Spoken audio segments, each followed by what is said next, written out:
Welcome to the Punk CX podcast. My name is Adrian Swinscoe. I'm an advisor, author, and general explorer of the service and experience space. My guests tend to have just released some interesting research. They run a company that has some interesting tech in the service and experience space. They are part of an organization that is doing some cool stuff, or they run their own business doing interesting things for both their customers and or their employees. That's enough for me. Let's get into the interview. Before we get into the podcast, I'd like to give a big shout out and thanks to Zoho, and particularly the team at Zoho Desk for sponsoring the podcast this month. Zoho Desk is trusted by over 50,000 businesses around the world to elevate their customer service. And the team over there recently asked me to write a white paper for them that explores how focusing on employee happiness and customer success can drive business results. The white paper is called The Killer Combination: Customer Success, Happiness, and the Right Technology. Now, do check it out by following the links in the show notes, because I think you're really going to like it. So, shall we get into the interview?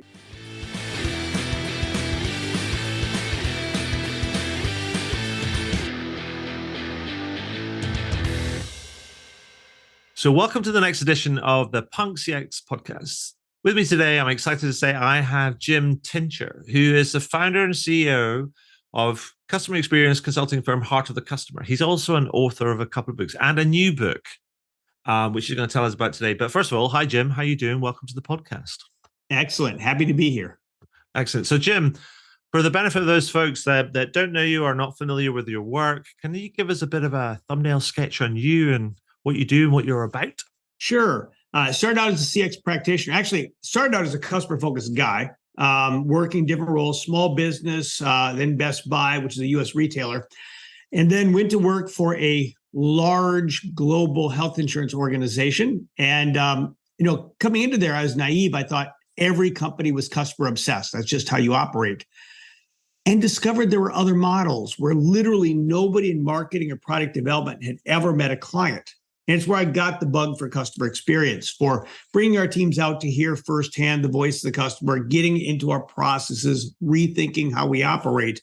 And that fed to eventually, it'll be 9 years ago on Friday, tomorrow, where I founded the company Heart of the Customer. We began as a journey mapping firm, but really have expanded to overall customer experience with a certain focus on B2B and B2B2C companies. Okay, perfect. I mean, and congratulations on your 9th year anniversary tomorrow. Thank you. So I know that you recently published, building on that B2B theme, you've recently published a new book called Do B2B Better. It's too many B's in there, I think. Do B2B Better, Drive Growth Through Game-Changing Customer Experience. And I'm really pleased to see it because I know that there's all sorts of customer experience books out there, but not many that are solely focused on the B2B space. So I applaud that. So that's one of the reasons I wanted to have you on the podcast, because I think shining a light on the B2B sector and the challenges that the B2B sector can face, which are very different to the sort of the consumer sort of space. I think it's really important. But I wanted to understand, I wanted to actually tell me about the book, why you wrote it, how it came about, what its main thesis and main headlines are, as a quick sort of summary.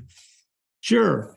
Well, the work began in 2019. I was reading Bob Thompson, Customer Thinks paper, where he said that only 1 out of 4 programs could show any business value or competitive impact for their work. And that reflected what I've seen as well. Most programs, they may be doing good work, but they can't actually show it's creating an environment where customers want to buy more, stay longer, or operate in less expensive ways. And I was sitting around with my team, we're saying, well, let's build our hypotheses of what we think the great programs are doing, for what we've talked about. We built this model. We call it the JX model. We said, well, let's go out and let's talk to customers, see if it's real. Spoiler alert, ours wasn't. Right. The model we came up with, it's somewhat real, but we wanted to say, well, what are the real programs doing? Not what does some thought leader think that they should do, but what are the programs who are actually driving impact doing? And we'd also read research from Qualtrics XM Institute that said that B2B is behind B2C in maturity. And nobody talks about B2B2C. They're out there as well. It seems to be just B2C or B2B. We want to understand what are great B2B and B2B2C programs doing. Those few that are good, and I would say at least in that space, 1 out of 4 is generous. Right. It's probably more like 1 out of 8 or 10 that can actually prove they're having any impact. And so we set out to learn what the difference was. We did over 200 hours of interviews.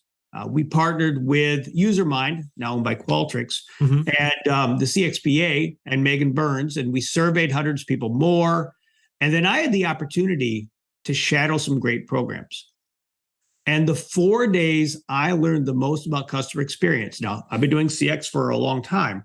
Were 2 days with Roxy Stromenger with UKG and 2 days with the team at Dow, just shadowing them and following them, interviewing their teams, and totally changed my perspective on what good customer experience looks like. And that's what fed the book. Right. Is not what we thought was important, but instead what we found actually worked in reality. And so we threw away our model and adopted one that came from the research, talking to all these great brands. Oh, awesome. Just for clarity, and also for the, I'm asking the silly question now, but also just for our listeners. You talk about B2B, but then B2B to C. So I think B2B is pretty clear, but B2B to C, can you tell me kind of like, give me an example of a company that does that, like how do they operate? Because just so we know what we're talking about here. Sure. So typically it's when you sell through an independent organization to the end customer. A common example that would be insurance, whether property, casualty, health, life. Often there is an independent agent who is providing your products. Although also auto manufacturers could also fit in space. I was going to say, kind of like car manufacturers, like let's say the dealerships of network and things, which some of which are wholly owned, some of which are partly owned, some of which are just like franchise operations in many ways. And in those organizations, it's tough because you have to, there seems to be a battle regarding who's the real customer. Are we selling to the independent agent? Are we selling to the end consumer? And the reality is both are, but you have to manage the programs very differently. The opening case study, and by the way, if you took out all the case studies, it basically be the length of Goodnight Moon. It's mostly case studies. I really wanted to include real stories. And so Olga Budieri, who at the time was with Aramex, is the opening case study, and she shares how they do shipping for other companies. So their direct client is maybe a fashion company. Right. And then they service that fashion company's customers, the end consumer, with doing the shipping. And so they have both a B2B and a B2C relationship, B2B2C. Okay. And it's much more complex, and because you have to have 2 different programs essentially running side by side. Excellent. Thank you for that. So what I wanted to do, I mean, obviously, I don't want you to give me chapter and verse on the book because obviously, spoiler 80,000 alert. words. We'd be going a long time. Exactly. And also, spoiler alert, we want you to go and kind of check the book out and buy a copy. So, but what I wanted to do to kind of like to entice people, give them on that kind of to take that journey is to give them a bit of a flavor of the book. I wanted to dig into a few things that stood out for me, if I may. Sure. And I like the way that it's completely, it's very much kind of research kind of driven and very much case driven, but with your research identified this, what you call like a 3-way tie in terms of what gets in an organization's way when they're building a differentiated customer experience. And I wondered if you could tell me a bit more about that 3-way tie so we understand sort of where the big blocks are, as it were, so we can we can go and find out about more about them in the book, but also just be cognizant of them when we kind of walking around our own organizations, as it were. Well, yeah, we get there's a lot of talk on LinkedIn about here's the biggest challenge facing CX. Here's the biggest, it's this, it's that. And we said, well, let's ask. And so we interviewed hundreds of customer experience leaders. And I really wanted to have one, going away. This is the biggest issue that's really presenting. And 2 of them came literally tied, and the other one was 1 percentage point behind. So we really said there's a 3-way tie here. And they are in no particular order. Organizational complexity. just the difficulty of getting things to move forward, the decision rights all involved, who owns what. Many organizations are in a matrix model, and so there's not clear lines of ownership, as well as there are typically many different systems, many teams involved. So organizational complexity was number one. Number two was not having enough or the right type of staff.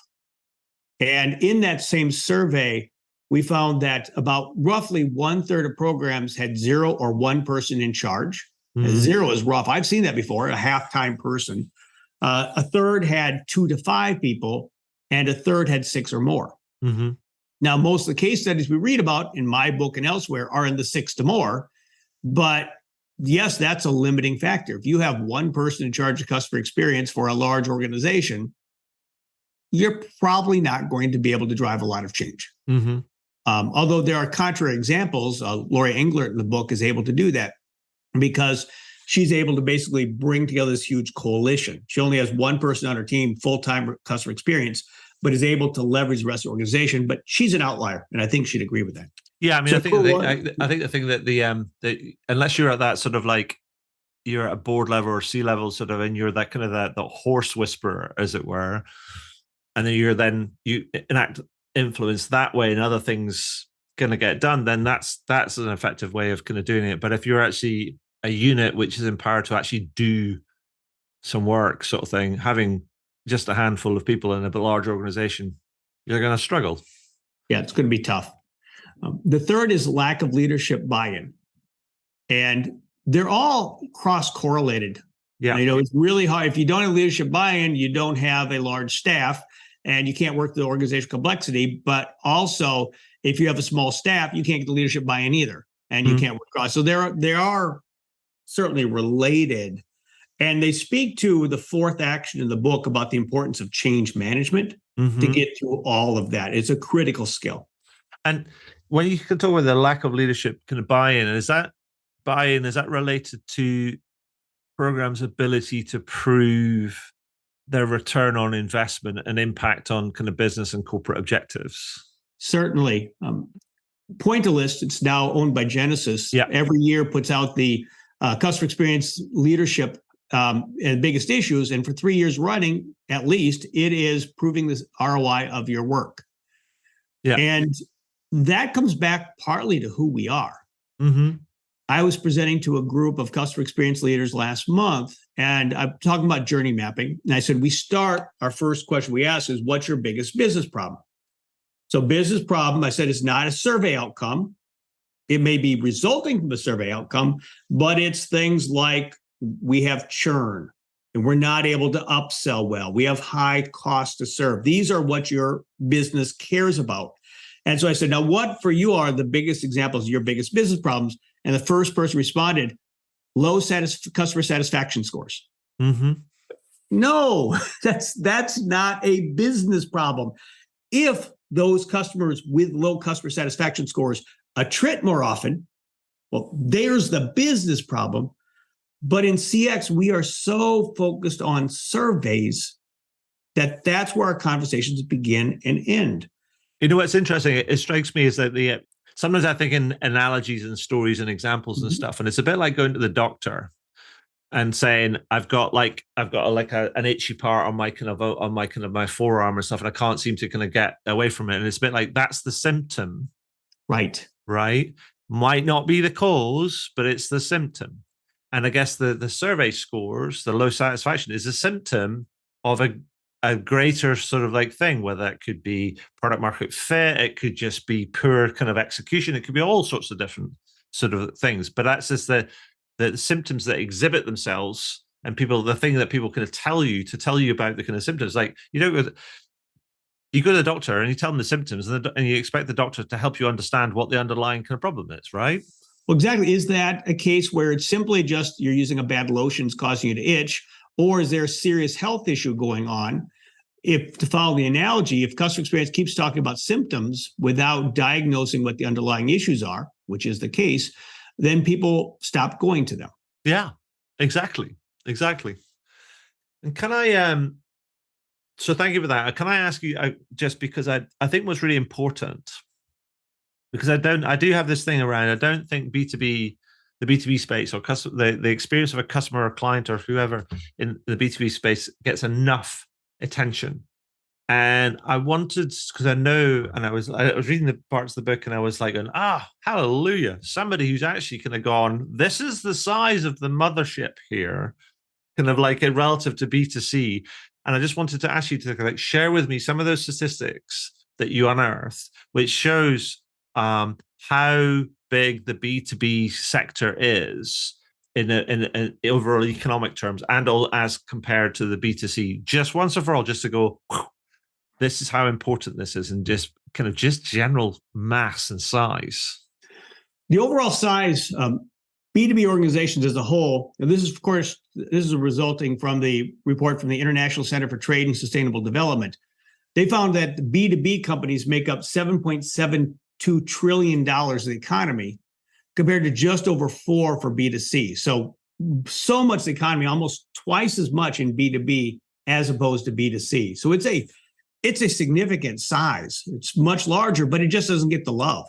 Yeah, I mean, I think that's kind of what I wanted to kind of do is actually, you know what, if you put it all together, it's like, yeah, it's double the size of the business to consumer kind of market. And I just think it's double the size, but if anything, counterintuitively, it probably gets like half of the attention if you're lucky. Yeah, if that. And so it's crazy. So I love the fact that we're starting to, we know that many B2B companies have to catch up a little bit, but there's more and more kind of like light and support and things kind of like shining on that sort of space. And so I thank you for that, because I just thought I wanted to highlight that out of the book, because I just thought it was such a standout piece of data that shows the kind of the picture. I just really wanted to bring that kind of to life. So thank you.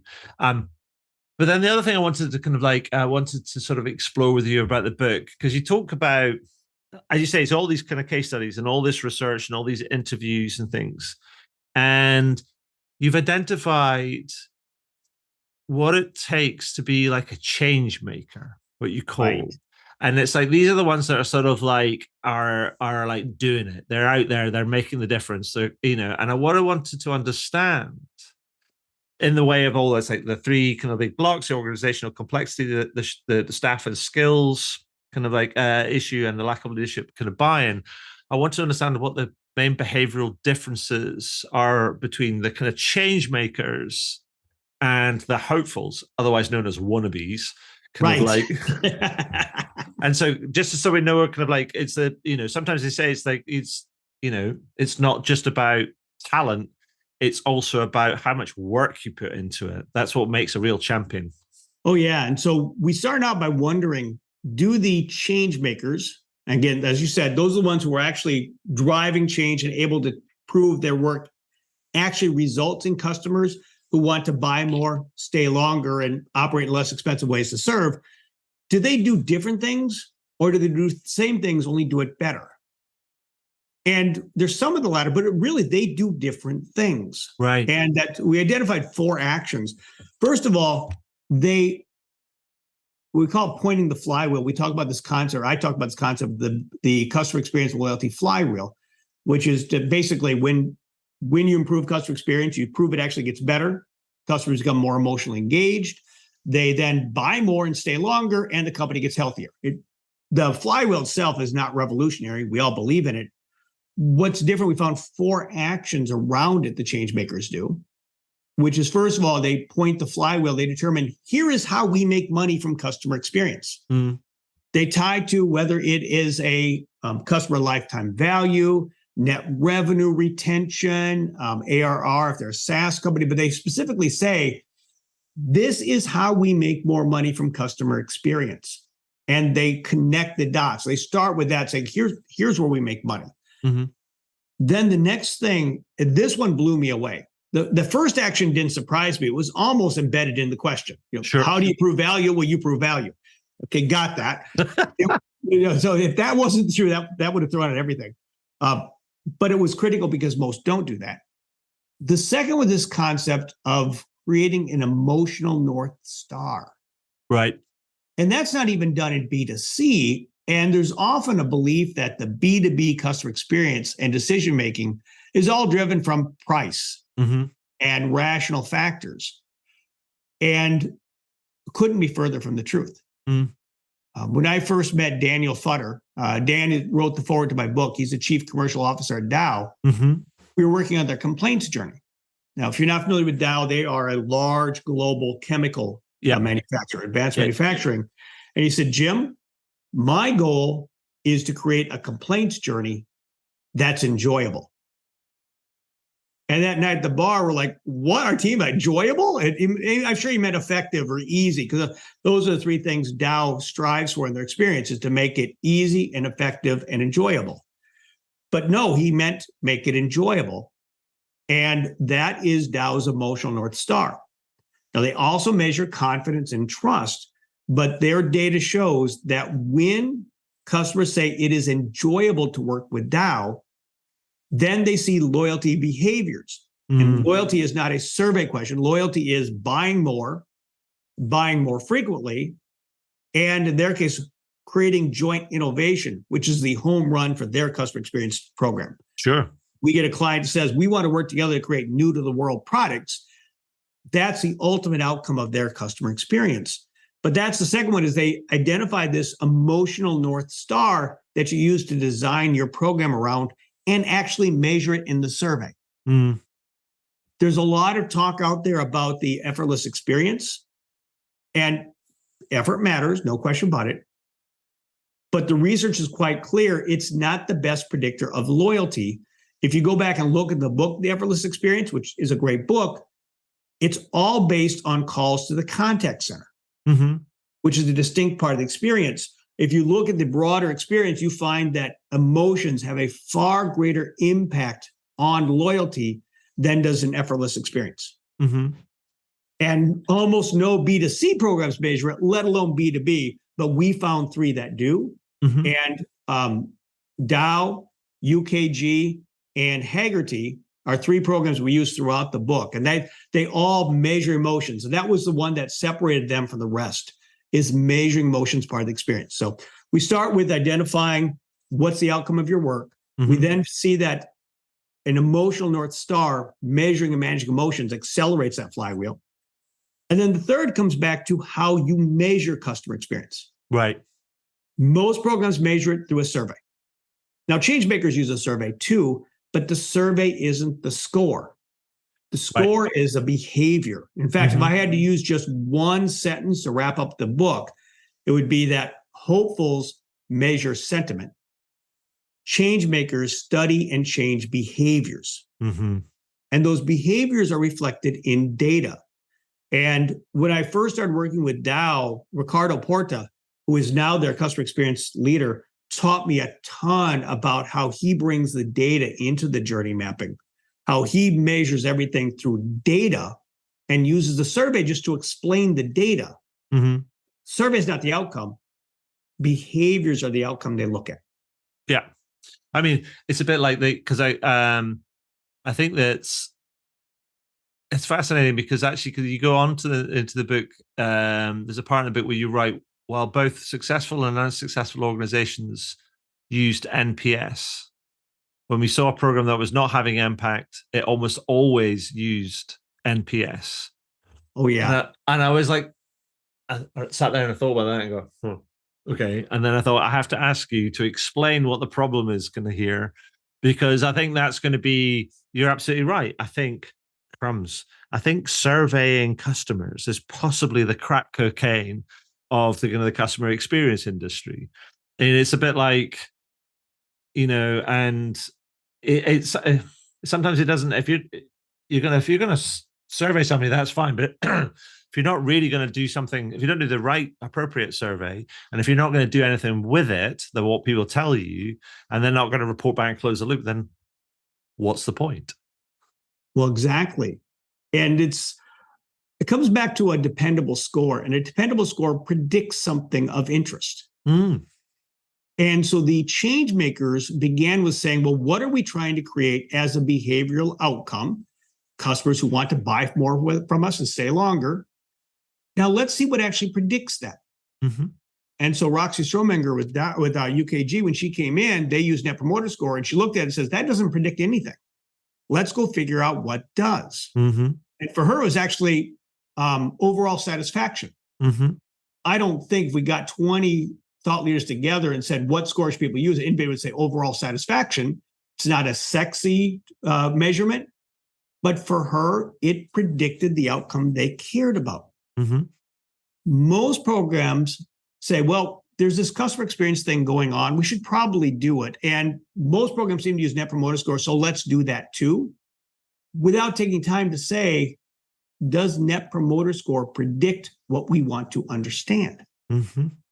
We worked with a very large life insurance organization that's parent company has required them to use Net Promoter Score. We conducted the survey with them, and their scores were terrible. Mm-hmm. So we looked at the comments, and the answers were, well, I don't talk to my friends about annuity companies. Yeah. So they were literally saying, I'm not likely to recommend you because I don't recommend anybody. So they get a horrible score, even though people like the product and the experience. Yeah.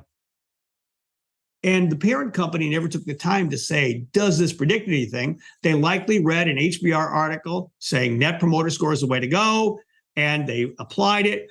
I am neither a fan nor a hater of NPS. No. I am a fan of any measurement that predicts what you care about. I'm an opponent to any measurement that does not predict what you care about. Of course.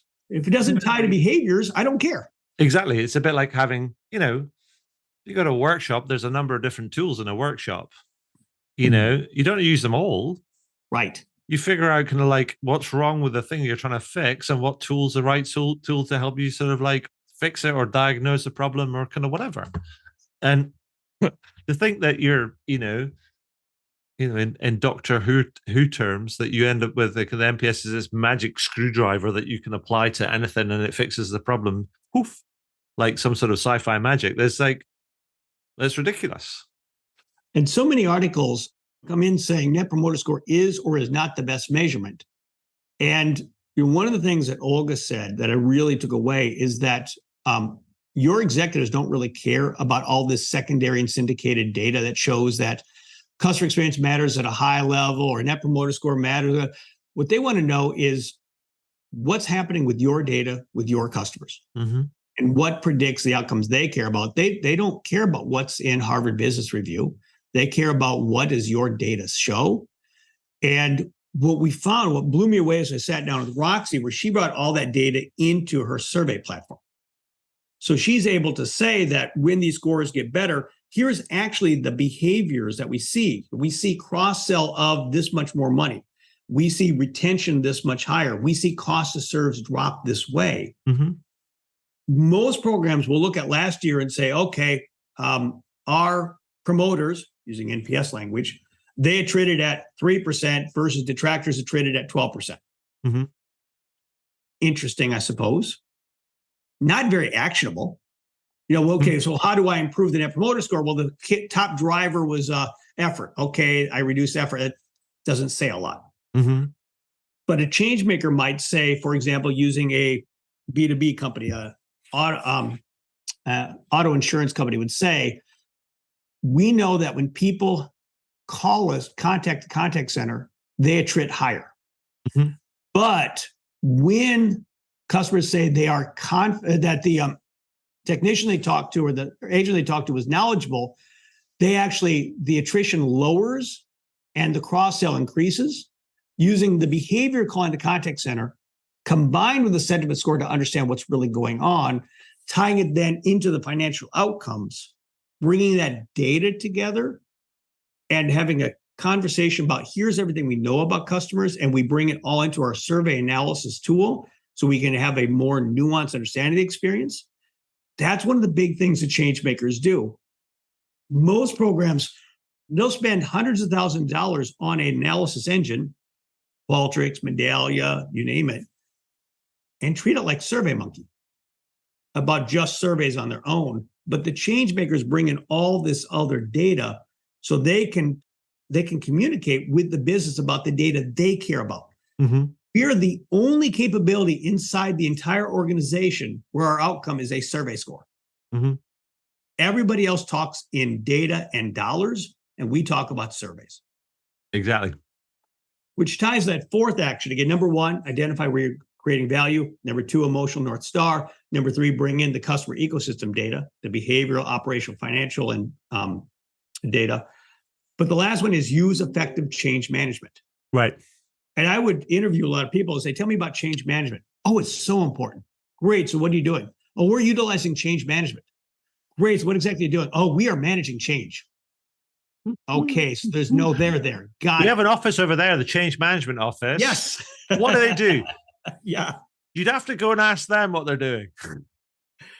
So Dow had, I'm not sure if they still do it. It is when I did the interviews, they had 3 people full-time in change management. Mm-hmm.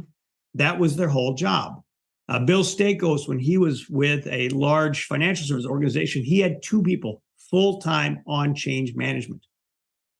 If your executives don't understand not how they impact the customer experience, but how the customer experience impacts their success, if they don't understand how customer experience helps them, then all you're going to get is passive support. Which goes back to that first kind of like the blocker thing about organizational complexity, right? Exactly. But if you can show, so one of the things that Dow and UKG particularly do really well is they show the linkage between customer experience and those managers and executives' KPIs. Mm. We're having a conference, it'll be done by the time this begins. Ricardo Porta at Dow was speaking, and he was given a challenging question, which is, tell me about the level of inventory and how it impacts my business, and does customer experience have anything to say about it? It's a great question. Yeah. Most people would have a hard time answering it. He's going to spend 25 minutes walking through how he looks at the data to end up showing that reduced inventory helps cash flow right now, but reduces EBIT over consecutive quarters because you've destroyed confidence in your customer's confidence in your inventory. Mm-hmm. And so he has all the data to back it up. That's what a change maker does, because then they bring that to the executive. Now the executive understands how customer experience impacts his success and is more likely to staff up and have higher level inventories, even though it impacts his short-term cash flow, because it impacts his long-term success. Absolutely. Awesome. Really, really interesting. So, Jim, I was going to ask you about kind of giving you about for you to give us a couple of examples of brands or organizations that you think are getting it right. But I sort of feel that you might have alluded to Dow and UKG and Haggerty's and all of these other ones. And I think actually probably going to leave it to the listeners to go and find out a bit more about these kind of brands that kind of themselves, rather than you just kind of focusing on it, because it sounds like they actually, this is your homework, ladies and gentlemen. Go get the book, study up on the case studies. Now, there's actually 24 case studies in there. I chose those 3 as well as XYZ Software, who I can't name, because they bring in the emotional point, which most don't. But there are, again, 24 case studies in there. Awesome. I mean, I think I love the emotional kind of point, because and that whole sort of thing around, and it's aligned with kind of things that I'm seeing as well, is that the idea of, if you don't, we're saying that old saying is, if you don't decide what you want, you get what you get given. Yeah. Right. And it's the same sort of thing. The thing that frustrates me is that you speak to many organizations and go, so what's your experience vision? And how does it link to and enable and support the achievement of your business and corporate objectives? Right. And the silence is almost deafening most of the time. I mean, there's some people that get it and they just nail it and it's kind of brilliant. You look at it and go, that's awesome. But then most people just go, what? And they're almost like waiting for it to happen. You're like, no, actually, sometimes you have to lead and envision what you want to do. Like talk about the emotional North Star. It's like, we want to create this. Right. And by creating this, it allows us to plot a path from where we are to where we want to kind of be. And then you can then think about, you make sort of choices, deliberate and considered choices about what you need to do in order to get there. And then you can measure kind of your progress along the kind of the way. And it frustrates me that many people haven't really done that work. Well, and in defense of the hopeful, the one who wants to make change and doesn't know how, That was me 12 years ago. Right. I went to that health insurance organization. I started out as a product leader and created a CX role to help the organization think more about customers, because literally nobody in marketing or product development had ever met a client. And I knew that was wrong. And I had the world's best business problem just handed to me. While we led the nation in sales, we also led the nation in percentage of customers canceling their accounts. Right. We were number one in attrition. Go team. I didn't use that. I talked about our customers are frustrated. The business came back and said, no, they aren't. I'm a customer. I'm not frustrated. I said that it's too complex. They said, no, it's not too complex. I started and ended with talking about the customer and didn't use the world's easiest business problem. If I had added 7 words to my talk track, I'd have been far more successful. Mm-hmm. If I had said, customers are frustrated and it's costing us millions of dollars, just those 7 words, and I had the data, I'd had far more impact, but I couldn't get my head away from customers to think about the business. Mm-hmm. And that's where I find we are as a practice of customer experience, is we start and end our conversation with customers. Now that matters, and we need to represent our customers, and that's fantastic. But those customers' behaviors have consequences to the organization. Mm-hmm. And if you can show those consequences, that's how you get funding. That's how you get more staff, leadership buy-in, how you work the organizational complexity, by showing what the behaviors are today of your customers and how it could be better. Yeah. And so for all those gyms of 12 years ago out there wanting to fight the good fight, start there. Those behaviors do matter, and tithed into that. Mm-hmm. Absolutely. And I think there's an organizational kind of reality of these sort of things, is like, it's sometimes don't start fancy, start simple. Yeah. Make a difference or make somebody else look good or something, or improve somebody else's kind of like their department or their unit's kind of like performance, whether that's through cost to serve or retention or top line growth or whatever. And buy yourself some support. Yes. And then build from there. Because when you get some credit in the bank, in the organizational kind of like bank, then you can start to kind of do these other sort of things, which might be a bit more possibly esoteric, possibly not as tied down to outcomes, but you've got to start. You've got to build the foundation. Yes. Because you can't build a big house on shaky foundations. Start to show how you can drive change, drive organizational success. And that's where you get permission to take on bigger projects. Exactly. And that's where you get the air cover and the political support, the sponsorship and the funding and all that kind of like the protection and all these different things, which is the reality of modern organizations, because they are complex and it's so big.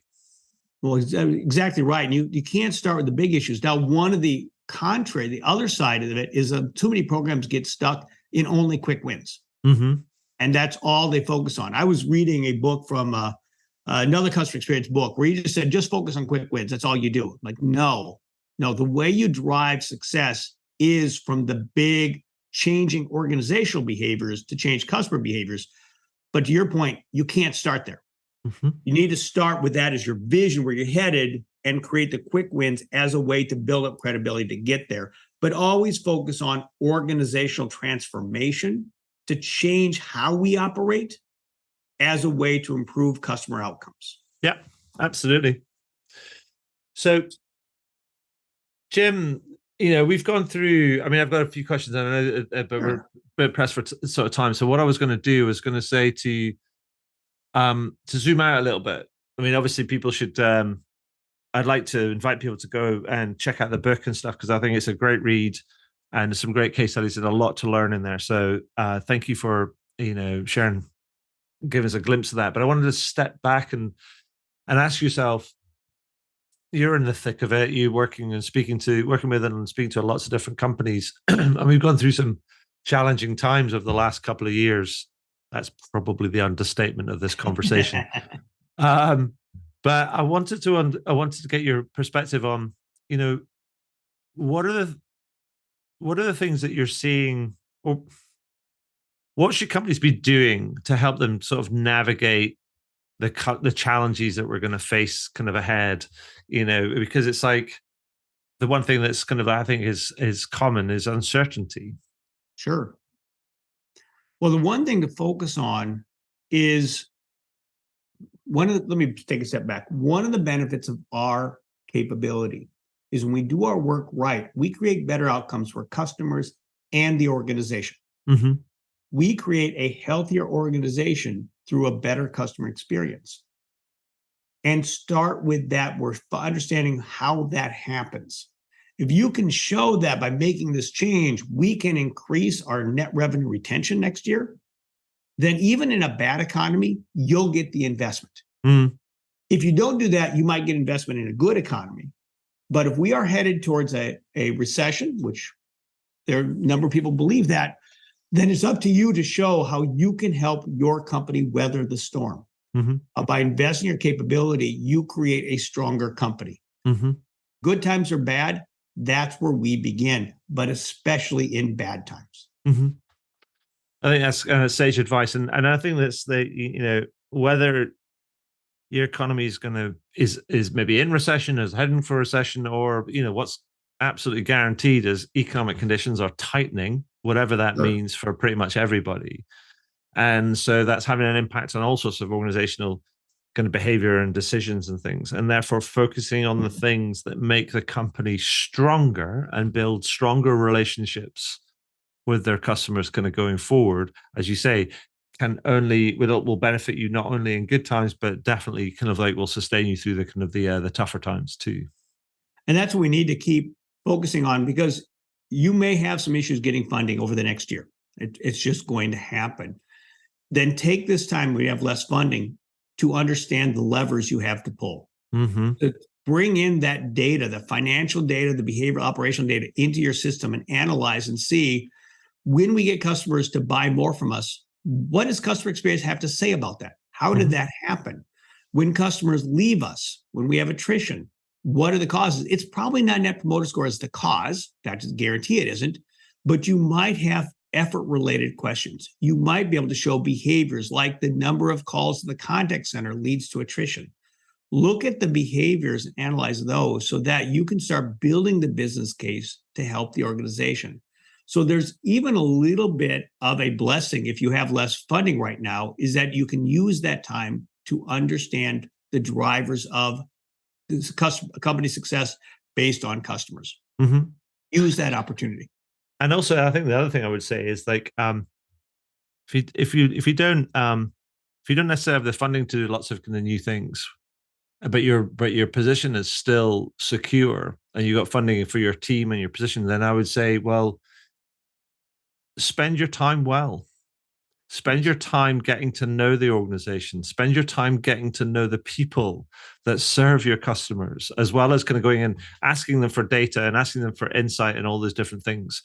Because building those relationships, both internally as well as trying to foster better relationships with customers externally, is the stuff of getting stuff done. If I were to look at how to spend your budget, I would take first $50 I would spend is taking your favorite finance person out to lunch. Yeah. Yeah. And we found that really rare. I was interviewing people. In the interviews, we asked 3 questions. If I were to ask you whether customer experience was getting better or worse for organization, how would you answer it? Almost always surveys. How would your CEO answer it? That was challenging. Often people said surveys. I don't believe that. Mm-hmm. And then I would say, how would your favorite finance person answer that question? Which stumped nearly everybody. And one of the people I interviewed said, well, Jim, you're assuming I know somebody from finance. Oh, yeah, you got me there. I did assume that you knew somebody from finance. Mm-hmm. That's a bad assumption, because very rarely, from what I can tell, do customer experience people spend time talking with finance to understand the drivers of the business. That's the place I would start. What are your top 2 or 3 revenue-related metrics that you're reporting on in finance? What are the top 2 or 3 cost drivers you're concerned about? Now let's go back and see what customer experience can tell us about those things. Start there. That's sage advice. Absolutely sage advice. And it reminds me of a of a thing that Tom Peters said to me once on a podcast. And I said, Tom, what's the kind of the way that we can solve many of these things? And he went, lunch. I was like, what? And he was like, lunch. He says, like, we forget how organizations work. And organizations work by relationships, but people that you know. And your job is to get to know people, to build relationships around the organizations, not in your place, but like in across the organization. Because if you want to get stuff done and you want to really understand how things work, then go and talk to people. Yes. And invite them for lunch. Get to know them. Because if you want the real insight or the real skinny on something, then you're going to pick up the phone and go, "Hey, Jim, can you tell me what's going on?" Or tell me kind of like, how do I get this? How do I do that? How do I get this sort of thing? Which is kind of like, and if you've got that relationship, people will help you. Exactly. And you need everybody there because you will not have an army of 50 people. No. And you can't influence thousands and thousands of employees just on your own. You need the partnerships with IT, with finance, all throughout the organization to help you move the needle. Yeah. Sales as well, marketing. You need them all. And so get out of your silos, get out talking to your friends, and make these your new friends. Yeah. Perfect. Great. That's a great point to finish on. So what I want to do before we can wrap up, I want to just ask you a couple of kind of questions just to kind of wrap up. Sure. These are related to a couple of punk books that I wrote. First one, I think I explained to you, I call it rather fancily my longitudinal social research, but it's sort of, that's just a fancy word for saying it's a kind of a list of kind of like, it's a word association list. What I've been saying to people is, if I was to say to you, how would you describe a more punk approach to customer experience, then what would you say in like one or two words? What would you say? Outcome based. It's focused more on accomplishing the goals of the organization than just following what some thought leader said you should do. Awesome. And the second question is, the second book is it's called Punk Excel, and it's about this idea like experienced leadership and how people are playing to win. They have to play a bigger sort of game, bit more of a holistic, integrated, systemic kind of game. So what sort of company or brand do you think is an experienced leader and why? Well, and it comes back to my experience. I spent those 2 days each with Dow and UKG, and they are both driving their industries through customer experience. Dow is actually creating a advanced manufacturing consortium around customer experience to bring in other manufacturers to work together to determine best practices in measuring customer experience. Roxy at UKG, she's now on the board of CXPA, very active speaking. Nancy at Hagerty, Nancy Flowers, is also very active in the CXPA and really getting the word out. These are three that inspire me. Awesome. I love hearing from them. And they're three I go to every time as they are taking a different look at customer experience by making it a business discipline. Fantastic. So then the very, very final thing was because, we live in a funny old world right now. And I'll find myself waking up in the morning, drinking my first cup of coffee and doom scrolling kind of across the headlines and not really diving into anything. So I'm a bit like, oh. So I've decided the last kind of like a few episodes that to try and end our talks on a positive note, a positive news story, as it were. So what I want to know is like, can you tell me what's the most interesting, positive, or exciting thing that you've seen in the last week? Oh, you caught me by surprise there. Positive thing in the last week. That should be really easy. And okay, I'm going to go week and a half. That's all right. That's fine. CX Day.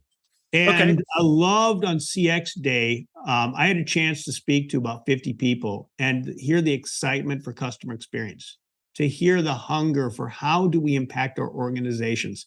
I love CX Day every year as a way to bring together our community to really learn from each other.